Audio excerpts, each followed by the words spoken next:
Hello les amis, je vous retrouve pour une nouvelle vidéo sur le football et la Coupe du Monde 2026 et je vais vous présenter le match Uruguay contre Cap-Vert. C'est un match qui a lieu ce lundi 22 juin 2026 à minuit heure française pour le compte de la deuxième journée dans le groupage de cette compétition. Alors l'Uruguay c'est le premier du groupage qui joue contre le Cap-Vert, le troisième. Dans cette vidéo, on va revenir sur le classement du groupage avec les statistiques des deux équipes, tous les résultats déjà établis et les prochaines rencontres à venir. On enchaînera par le classement des meilleurs marqueurs dans cette Coupe du Monde. On verra également les 10 derniers résultats, toutes compétitions confondues et les stats de l'Uruguay et du Cap-Vert. Et on terminera par les compositions d'équipes et tactiques éventuelles, ce qui nous permettra d'avoir une idée et une tendance à cette rencontre. Alors pour ceux qui souhaitent voir ce match à la télé, sachez que vous pouvez le voir sur beIN Sport 1. Sachez également qu'au classement FIFA, l'Uruguay est 16e tandis que Cap-Vert est 67e. Alors dans ce groupe H, eh bien, écoutez, tout le monde est à égalité avec un meilleur goal average puisque les deux équipes, Uruguay et Arabie Saoudite, ont marqué à la première journée, ils ont fait un partout, tandis que dans l'autre match, Espagne-Cap-Vert, il y a eu 0-0. Mais voilà, tout est possible dans ce groupe, pourtant l'Espagne paraissait grand favori, mais finalement, toutes les quatre sont rabattues dès la première journée. Alors, je rappelle les grandes règles, c'est que les deux premiers seront qualifiés pour les 16e de finale, ainsi que les 8 meilleurs troisièmes sur 12. Mais pour être meilleur troisième, il faudrait au moins avoir 3 points. Et là, bon, on va voir ce que ça va donner pour la suite. Là, on a un Espagne-Arabie Saoudite dans l'autre match, Uruguay-Cap-Vert. La dernière journée, on aura un Uruguay-Espagne et un Cap-Vert Arabie Saoudite, donc l'Uruguay contre l'Espagne. Ça va être compliqué la dernière journée. Moi, je pense que l'Uruguay contre le Cap-Vert doit absolument gagner. Sinon, derrière, il faudra faire un résultat contre l'Espagne. Et pour le Cap-Vert, eh bien, écoutez, ils ont fait une telle performance contre l'Espagne. Pourquoi pas espérer une victoire contre l'Uruguay ou une victoire la dernière journée contre l'Arabie Saoudite pour assurer leur qualification. Alors au niveau des meilleurs marqueurs, bon, il n'y a pas de joueurs des deux équipes dans les 17 premiers du classement pour l'instant. Les 10 derniers résultats, toutes compétitions confondues. L'Uruguay, 4 victoires, 5 nuls, une seule défaite, 11 buts marqués, 8 encaissés, plus 3 de différence de but. Mais même s'il y a eu des victoires et des bons résultats, l'Uruguay reste sur 5 matchs de suite sans victoire, avec 4 nuls et une défaite. C'est pas le top, et donc c'est un peu comme ça qu'ils ont commencé, par un nul dans cette compétition.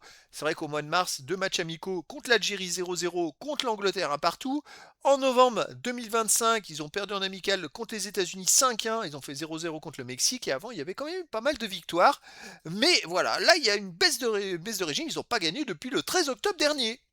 De son côté, Cap-Vert, sur les 10 derniers matchs, c'est 5 victoires, 4 nuls, une seule défaite, 18 buts marqués, 9 encaissés, plus 9 de différence de but. Alors, Cap-Vert, écoutez, ils restent sur 4 matchs de suite sans défaite, avec 3 victoires et un nul, et 3 matchs de suite sans encaisser de but. C'est une équipe surprise.